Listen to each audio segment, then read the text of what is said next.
मर्चा को लंका खूब याद किया। और चौथे दिन जैसे तैयार होकर ससुराल पहुंचा न माता जी, सासू माँ देखियो बड़ी जोर से चिल्लाई, ए बेटी दामाद जी आए हैं, पानी ले आओ, हाथ पैर धोएंगे। दामाद जी जैसे सुने चप्पल खोलकर खड़े हो गए, कहे माँ पानी नहीं, कहा तब कहा शुद्ध जल ले आओ, पाद प्रक्षालन करना है।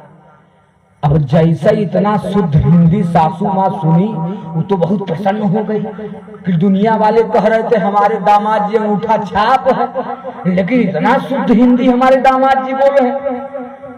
जैसे दामाद जी अपनी प्रसन्नता सुने सासू माँ के मुख से, अब उनसे रहा नहीं गया, उनके पेट की बात लगे कहने के अभी का देख रही है माता जी, अभी पानी को जल, चप्पल को चरण पादुका, दाल को बैकुंठी, नमक को रामरस, प्याज को राम लड्डू, नमक सब 4 दिन से याद कर रहे हैं ससुरारी के लिए, सब ससुरारी के लिए याद कर रहे हैं। ऐसा नहीं, पहले की महिलाएं होती थी अच्छी अच्छी बातें बोलती थी माता और बंधु, याद रखिएगा। आज जैसे ही रत्नावली ने दरवाजे को खोला और खोलते ही देखा, कहा प्राणनाथ प्राण वल्लभ प्राणेश्वर जगन्नाथ, आप इतनी रात को यहाँ आए हैं। सुबह होगा, मेरे माता पिता जब सुबह उठेंगे और मुझसे पूछेंगे कि ये कब आए, तो मैं क्या उनको, मैं अपना कौन सा मुंह दिखाऊंगी कि 12 बजे रात आए। रात मैं आपको एक बात कहूं, मैं आपको हमेशा इस बात को कहूं, प्रेम करते हैं ना, यही प्रेम अगर आप परमात्मा में लगा देंगे तो आपका उद्धार हो जाएगा। याद रखिएगा माता और बंधुओं, हमेशा रत्नावली का और तुलसीदास का झगड़ा होता था, और जब जब झगड़ा होए बोली के रूप में ये बात रत्नावली जरूर बोलती थी। इतना दिन बाद तुलसीदास के हृदय में नहीं लगा। हमारे यहाँ कहावत है, झगड़ा बार बार होता है, मर्डर एक ही बार हो जाता है। इतने दिन ये बात बाबा तुलसीदास के हृदय में नहीं लगी, लेकिन आज ससुराल में जैसे ही रत्नावली ने इस बात को कहा कि आप मेरे इस हाड़ मांस के शरीर से जितना प्रेम करते हैं, यही प्रेम अगर आप परमात्मा में लगा देंगे उद्धार हो जाएगा। कूद पड़े छत पर से, कूद गए, चले आए गंगा के किनारे और आकाश की तरफ लगे प्रार्थना करने, ए परमात्मा तुम मुझे इतना साहस दो, तुम मुझे इतना विश्वास दो मेरे हृदय में। कहा कितना, कहा जो एक रत्नावली नहीं, कहा तब, कहा जो करोड़ों रत्नावली को फीका कर दे। मैं आपके ऐसे स्वरूप का दर्शन करना चाहता हूँ। आज पत्नी की प्रताड़ना से जैसे ही तुलसीदास निकले, रास्ते में भगवान की प्राप्ति के लिए लगे ढूंढने साधन की, भगवान कहाँ मिले, भगवान तो नहीं मिले। एक वृक्ष के नीचे बैठे, उसी वृक्ष पे एक प्रेत रहता था और हनुमान जी महाराज ने उसको जल पिलाया।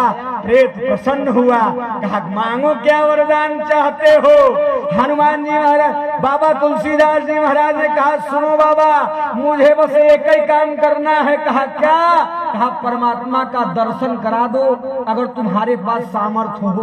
प्रेत ने कहा महाराज अगर मेरे पास सामर्थ्य होता तो मैं इस प्रेत योनि में न रहता, मैं भी भगवान के कहीं न कहीं चरणों में रहता।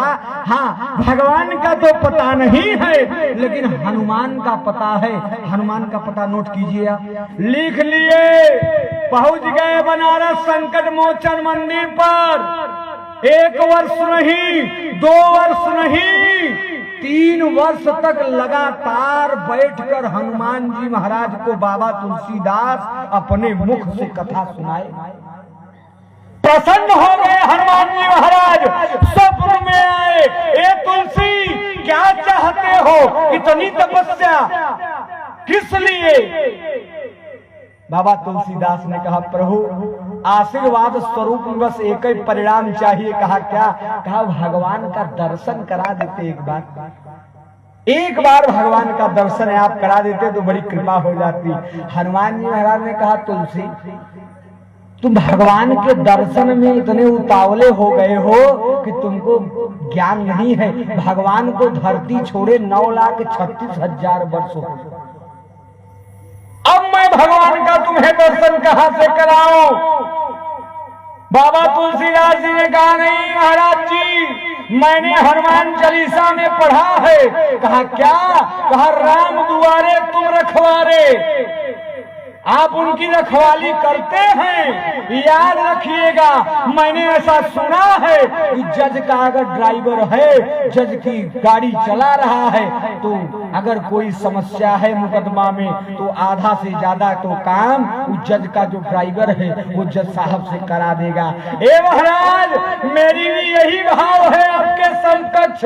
मैं भी यही विनती कर रहा हूँ आपके सामने कि आप भी भगवान के दूत ही हैं। आप मुझे एक बार भगवान का दर्शन करा देते, मुझे और कोई लालसा नहीं है। अगर वरदान ही आप मुझे दे रहे हैं तो वरदान में भी आप मुझे यही वरदान दो कि मैं भगवान का दर्शन प्राप्त करूं। हनुमान जी महाराज ने कहा, चलो मैं प्रयास करता हूं कि भगवान का तुम्हें दर्शन प्राप्त हो, लेकिन याद रखना तुलसी, इस धरती पर भगवान आज भी एक स्थान पे विराजमान है जहां भगवान ने 14 वर्ष के वनवास में सबसे ज्यादा समय बिताया। भगवान का तपस्थ स्वरूप है उस स्थान पर। मुसलमान कवि थे रहीमदास जी, उन्होंने लिखा भगवान कहाँ विद्यमान है। बोले रमानाथ जहाँ रमी रहे और रही मनाया वधन रे सो, और जहाँ पर विपदा पड़ता है सोवत ही देश। वह कौन सा स्थान है जहाँ आज भी भगवान कर कर में विद्यमान है? उस स्थान का नाम है चित्रकूट, जहाँ आज भी भगवान का तपस्थ शरीर विद्यमान है।